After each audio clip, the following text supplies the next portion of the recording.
Welcome What? to episode 85 of Eat, Drink, Write, an Urban Fantasy Whiteboard. Today, we are going to be talking about the Snowflake Method, which I had heard of, but never really looked too far into. It looked way too complicated for me. So Yeah, I feel like we talked about it back in our plotting episode. we should like just have. like briefly, like different ways to plot or whatever. Because I think we have talked about it like briefly before. Yeah, I think it's just way too, it was way too daunting for me to even look at. But so this was a Yeah. really great episode to do. Yeah. How was your week? Oh, it's pretty good. Busy. We were still doing the whole move-in thing. Mhm. And that's actually complete now as of yesterday. So now we've just got some unpacking to do, but we've done a lot of in the same room that I normally in. So you guys can see that we put up shelving and Oh like that kind of yeah. stuff. So no, it's been really good. And then work has been annoying, but that's normal. It's grad school, So. Yeah. Yeah. I don't even know what my week was. I have no idea. Did we already recorded one after the trip to Virginia, right? Yes. So Yeah. everybody knows about the 65th wedding anniversary. And Yep. it's just this whole year has just been go, go, go, go, go. Like as soon as we get done podcasting this episode, I'm jumping in the car to go do the celebration for my father-in-law's birthday. So Yes. it's just one thing after another. And then of course, Chaos Court starts Monday. Oh So gosh, of course it does. yeah, we're recording this on a Sunday morning. Which So is what weird. what are you eating and drinking since it's Sunday morning? Yeah, I woke up like 30 minutes ago. So I am drinking my English breakfast tea to get my caffeine in me. So Yeah. that. Have you eaten anything yet? No, my girlfriend offered to make some breakfast or a snack for me for this, and I was like, you know what, let's eat afterwards. So Mhm. we'll make a good breakfast brunch thing after That'll we be finish recording. that'll be fun. Yeah. Yeah, I'm drinking a La Croix. I mean, normally I'm all for a morning mimosa or a Bloody Mary. Those are good morning drinks, but Yeah. not when I've got to jump in the car and go Mm. to South Georgia for birthday Maybe things. especially when you have to go to South Georgia. Well, then I'd need to pee all the way down there, and there Oh, aren't that's fair. bathrooms on the back roads down there. Fair enough. Fair enough. I have some jokes, and since All we're right. doing the snowflake method, they're all kind of snow related. Sweet. All right. So, what did the rogue snowflake say to the abused raindrop who was unaware of his powers? Oh gosh, what? You're a blizzard, Harry. Oh God. I know that one was bad. I hate it. I just watched the first Harry Potter movie. Did you? Like 2 nights ago. I am ready to binge all of those. It's that time of year for me. I don't know that I'll have time, but I would love to. Yeah. How can you tell a snowman is angry at you? How? You get the cold shoulder and an icy stare. Oh, bless. And which one is faster, hot or cold? Which? Hot. You can catch a cold. Oh God, no. Okay, enough of that. Yeah, that was a good one. Tell us about the snowflake method. Yeah. So first of all, what is it? Just in case, maybe we haven't talked about it before. That's potentially a thing. Well, if we did, we didn't go into this detail because I don't remember all of this stuff. Yeah, absolutely. So it's a fiction story plotting method created by this dude, Randy Ingermanson. And he used a technique, and it's a technique to craft a novel from scratch by starting with a basic story summary and like adding elements onto that summary from there. So basically you're taking the simplest story idea you have for your novel and you add concepts to it until you have a fully realized novel outline. Yeah, it's literally laying picture a snowflake. It's literally laying layers on top of each other. Yeah. You end up with this comprehensive character and scene list that makes you ready to write your first draft. It actually uses it's either the Koch or Koch, Koch snowflake. Yeah, I don't know the correct pronunciation on that. Yeah, it's a mathematical principle known as a fractal. Yeah. For those of us who I don't remember math from, it's been a long time. But yeah, his basic idea for this was that great books are designed. They're not just conjured off the top of your head. Right. So this method is not for everybody. In fact, I'm a pantser, so it kind of gives me hives to even think about it, but it is something to try and see if it works for you. Yeah, absolutely. So like, why would you even want to, you know? It's a method somewhere between the strict traditional outlines of like going through just starting with scene by scene by scene from the very beginning. And then also between the looser free writing method where you don't have any structure whatsoever. So it appeals to a lot of writers of different levels. It's useful to use it at the start of planning your novel because it allows for some of that structure that some people need while still encouraging discovery as you go. Yeah, a lot of people do need some kind of structured process. I probably need more structure than I usually use. Yeah. It also identifies and fixes problems that cause the abandoned first draft syndrome, where, you know, plot holes where you don't know how to get around them. You write yourself into a corner. Right. We've talked about that before. And so this method helps prevent that issue, which as a pantser, I have written myself into many a corner. Yeah, absolutely. Because you think something is like, oh, like this is a really neat idea. And then it's like, oh, well, oh no, I did that a while ago. And now it doesn't work because of this thing that I did earlier. And it's really hard to chop out stuff that you've written. Yeah. You know, we authors love our writing. So it, you know, we become attached to it, and it's absolutely hard. Yeah. And that's where it becomes difficult to continue writing. And then it also becomes difficult to go back and fix it. So hence the abandoned first draft. Yeah. So how can you use this Snowflake method yourself? So you're going to start with a simple concept for your novel, like a young private investigator discovers an underground supernatural community hunting people in her city. Yeah. Yes. Step one is literally that one sentence hook. Yeah. This makes that first basic triangle part, you know, of a for people watching, I'm trying to make a triangle and it's not working. It's the upright triangle part of the snowflake. And he actually says to keep that sentence under 15 words. Interesting. Okay. I missed that part. Like I didn't see that while I was researching this. That's nice.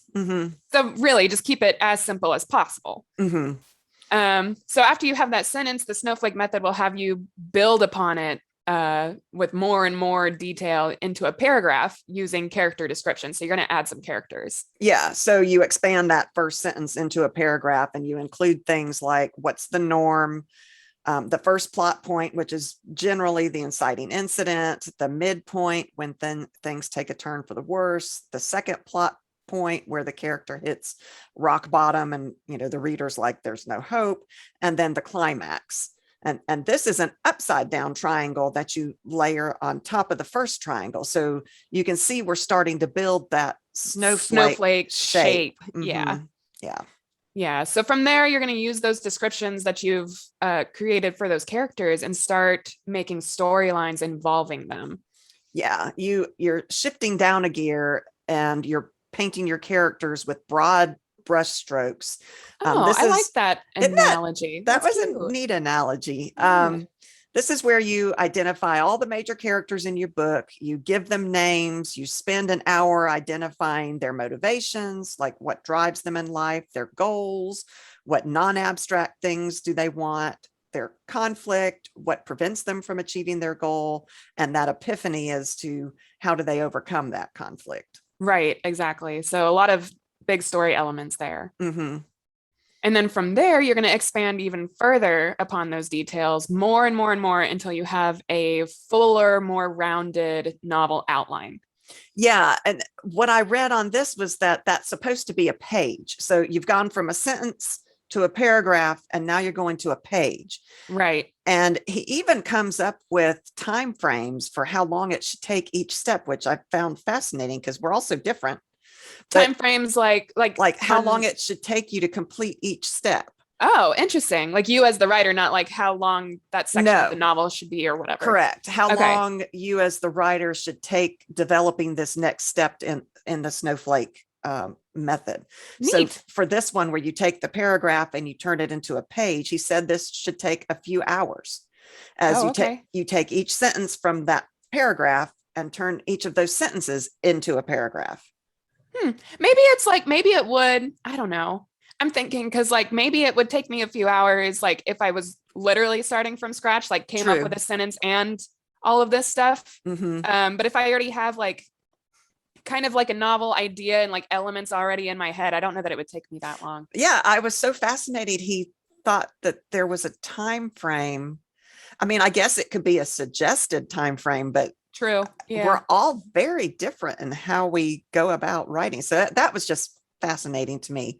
And he Right. says, do your character synopses. This is the stage where you create a one-page dossier for each of your major characters and maybe a half a page for each minor character. And then once this character Bible is complete, you write a synopsis for each character's journey throughout the novel.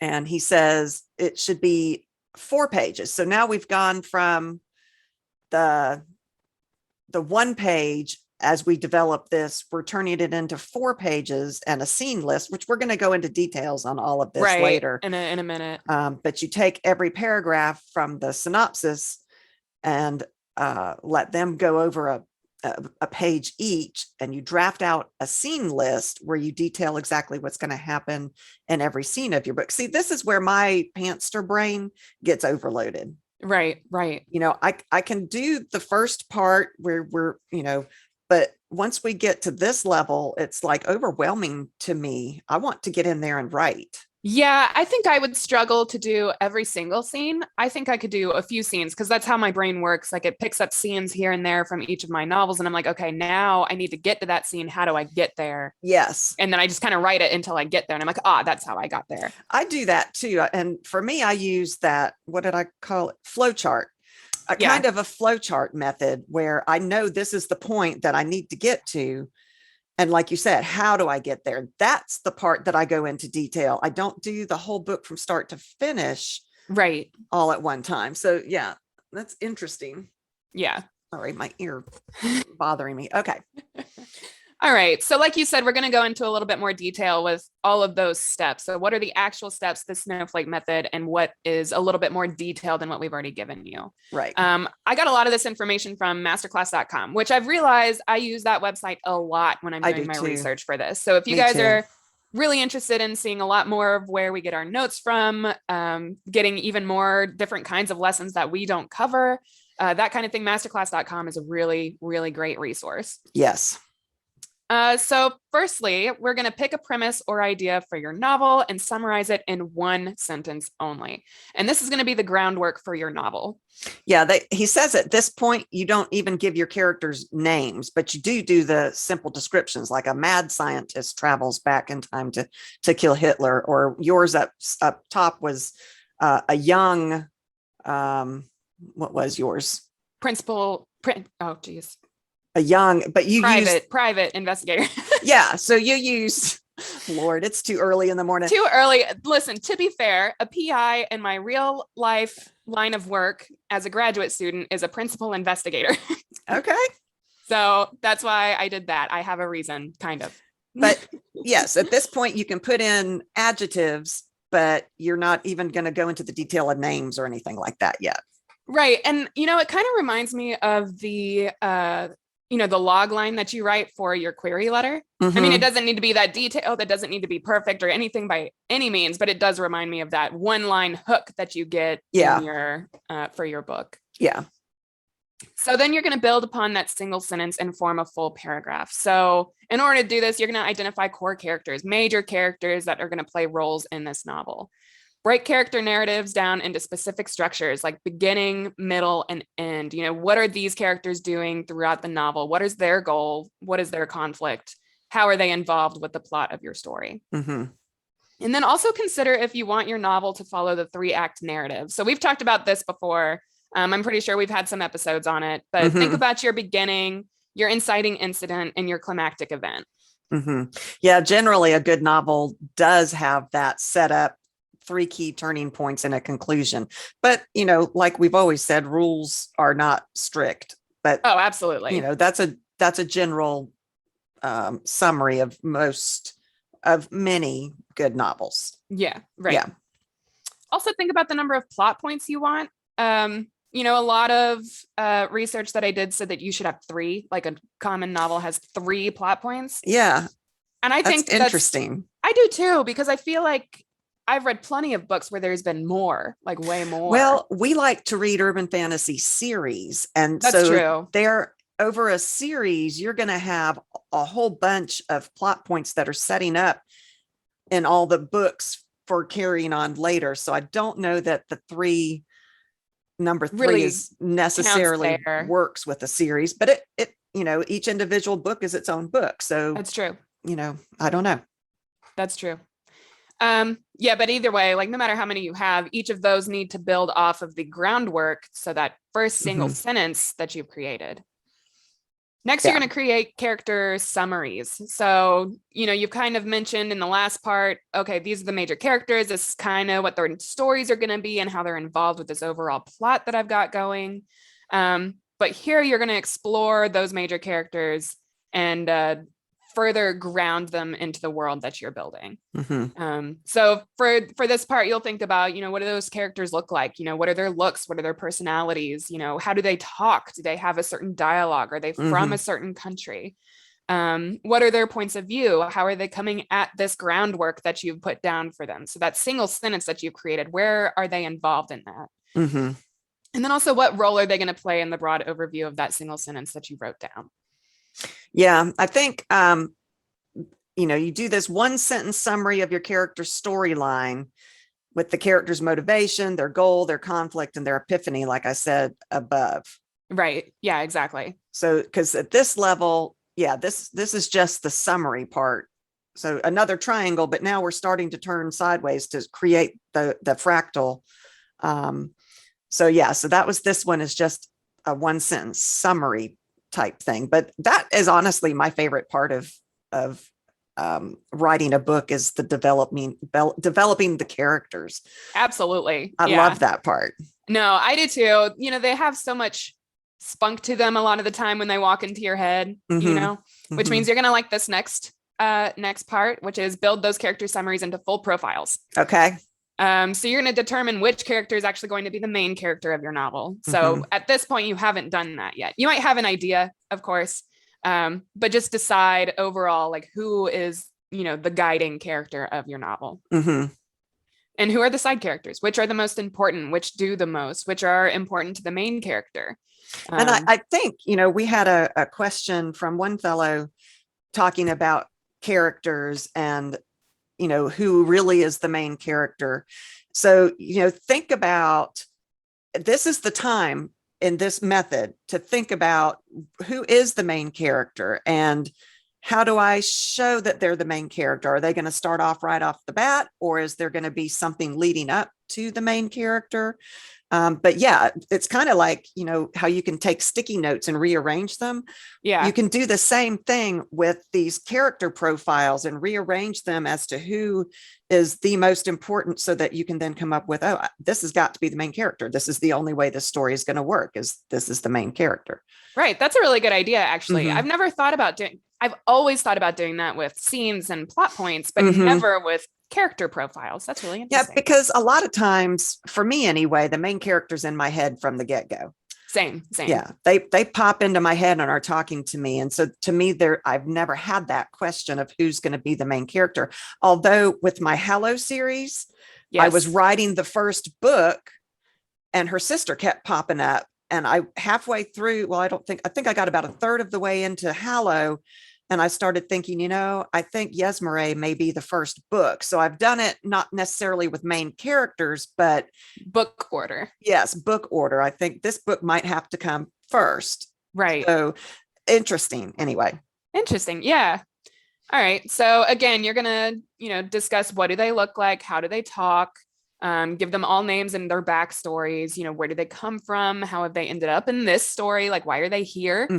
And consider their goals, conflicts, and growth. So like you said, list those out, in a brief 1 sentence summary in the last step. In this step, you're going to expand upon that even more and build on it as we create this snowflake.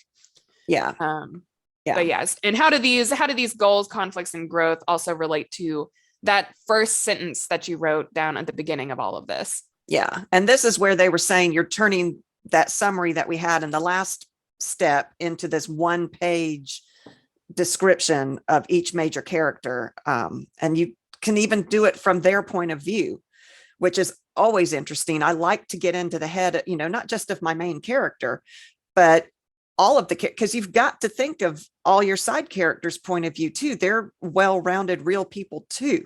Right. But this is the point where you get a little more detail, like their birth date, what they physically look like, what's their history, what's their motivations, what are their life goals, like you said. Yeah, exactly. Yeah. All of that good stuff. And just expand upon it. If you think of a random detail, just put it down. Yeah. Yeah. And so now it's time to, excuse me. Now it's time to expand into a multi-page synopsis. Yeah. Which this is the one I found that was supposed to be 4 pages, which. Yeah, I saw that too, but I feel like it's such an arbitrary number. I agree. Like maybe sure, it's like just 4 pages, but maybe it's just that he was trying to say, this isn't just a single page. It needs to go. Oh, I see. Like it needs to be several. I don't know. I just find these cut and dry statements to be like it should be a few hours or it should be 4 pages. Yeah, just very strange to me. But anyway, so supposedly around 4 pages is what, it's a rough guideline. Yeah. Yeah. By this point, the Snowflake method has generated a few things for you. So a core story, a multi-part plot structure, character names, and multiple character profiles. And now you're going to turn all of that, you're going to gather all of that information and detail that you've added and built into a few pages of synopsis. 4, apparently. 4 pages. That's too much structure for me. I like structure. And that's a little bit too much for me. Anyway. But here you're going to focus on a list of scenes, who is in them, what's their beginnings, middles, and ends, because each scene should have those components. Mm-hmm. Are there any major disasters or large plot points or developments that happen within those scenes?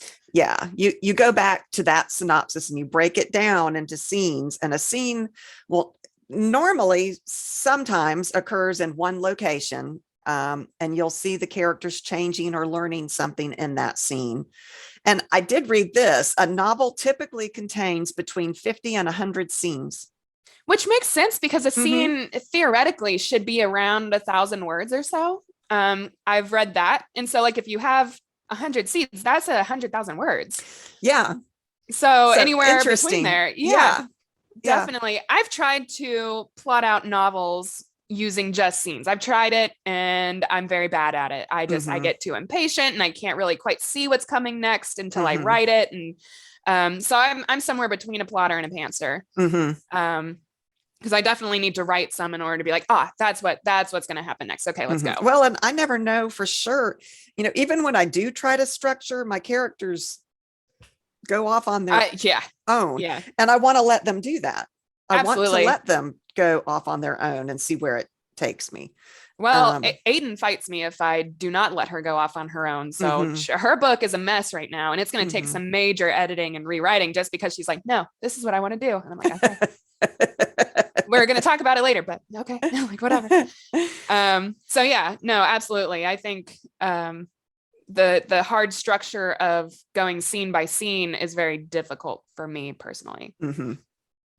That said, every scene, as you work on this component of the Snowflake method, should build to the climax of your story. So like you said, it needs to, go towards everything has a purpose. Every scene, are they learning something new? Are they changing? Are they, having some major plot development? Yeah. Is it moving that plot forward? Yeah. Right. Exactly. Yeah. So keep this in mind. You want to create a strong and satisfying ending for your reader. You don't want to build all these scenes together and then get to the end and realize, they weren't actually building towards this one point at the end of the story. Yeah. A lot of us write for ourselves. We're not writing to sell a book. We're not writing. It's because we love the joy of writing. But at some point you do have to think about your reader. Right. And just because you and your mind think something's cool, you do need to consider, how is this ending going to affect my reader? Look at my genre. Does that fit in the kind of genre? What's the reader going to expect when they pick up this book? That's not to say we don't write for our enjoyment, but before it's ready to sell, we do need to consider our reader. Right, right. So at this point, after going through all of this, you should be ready to write your first draft. Yeah, no, and that's crazy. honestly. I know. Because we just spent what, like 30 minutes talking about this stuff, and it's like, oh, now you're ready to write a novel. And I'm like, oh, like, like that sounds actually really cool. Like that sounds Yeah. really neat. Yeah. I do have a few things to keep in mind as you're doing or going through this Snowflake method, I guess. Okay. So this method allows for creativity and testing the waters. So like you said, you don't like the strict structure of an outline or whatever. Mm-hmm. You are able to change details as you discover more about what you want from your story, as you add those details to your Snowflake. Yeah. And honestly, it's easier to do it at this stage than it is when you've written 3/4 of a book and you're like, oh crap, I've got to cut 20,000 words. So I see the point. Yes, Mhm. absolutely. Think about adding a step in there about setting, because as I was doing my research, I didn't find any steps that mentioned setting I specifically. didn't either. Right. And that's especially important. Important. It's important, guys, for urban fantasy, because if you remember, in urban fantasy, the setting is one of the characters. Right. Absolutely. So you're right. I don't remember seeing anything about setting. Yeah. So consider adding, one of those triangles that mom was trying to make. The Grave Witch series. Yes. How setting is super important in that one, because the city that she lives in, Necropolis or whatever it was, is in a folded area of reality. Yeah. So that setting is super important. Yes. Yeah. No, I definitely. didn't mean to interrupt you, but I don't mind. Book made me think of that book. Yeah. Yeah, absolutely. Yeah. So think about adding that step in there where you address setting, where will your novel take place? What time of year? So like what the weather is like. Mm-hmm. Is it centralized to one location, or is it going to span across several locations? Mm-hmm. And this will help to ground your story and get a clearer picture in your mind's eye, as well as your readers. I wonder if time should be another element that goes into this triangle, or Maybe into the so. snowflake. Yeah. Like in terms of like time period, or in terms of like how long, like what time the novel takes place across, I was like 2 weeks, like it takes 2 weeks. Yeah. Whatever. I was thinking that, but you're right about time period as well. Yeah. That's I guess that could go in with setting, maybe. Right. But I'm thinking time wise, as far as, is this like the show 24? 24. Like it took place in 24 hours. Yeah. So is this going to be over several seasons? Because that's going to affect all kinds of things. Right. Are there going to be Christmas shoppers around when you're trying to have something happen in a specific spot, or, that kind of thing. So I wonder if we ought to do a triangle about time. That would be really interesting. I've noticed that most of my novels take place over like a couple of weeks. Mine too. So yeah, mine too. But I think that is important to address, because like, what if you need these plot points to happen in a certain season, and then the next one needs to happen the next season, like, so I think that would be a really interesting thing to add. Follow through on the process once you've started. If you have a story idea, write it down like you did with Frickin' Fairies. You wrote down your sentence in your phone and let it sit there. So like at least write it down. Yeah. Even if you don't have anything to add or build onto it yet, it's still a starting point that you can return to and build on later. Yeah, definitely.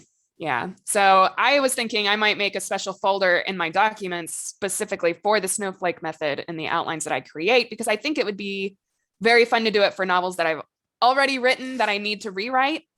Me too. I think so too. Yeah. I think this, and I don't know if anyway, I think I'll get, wow, I'm just stuttering. I am so sorry. I'm sure I had a point, but I don't know what it was.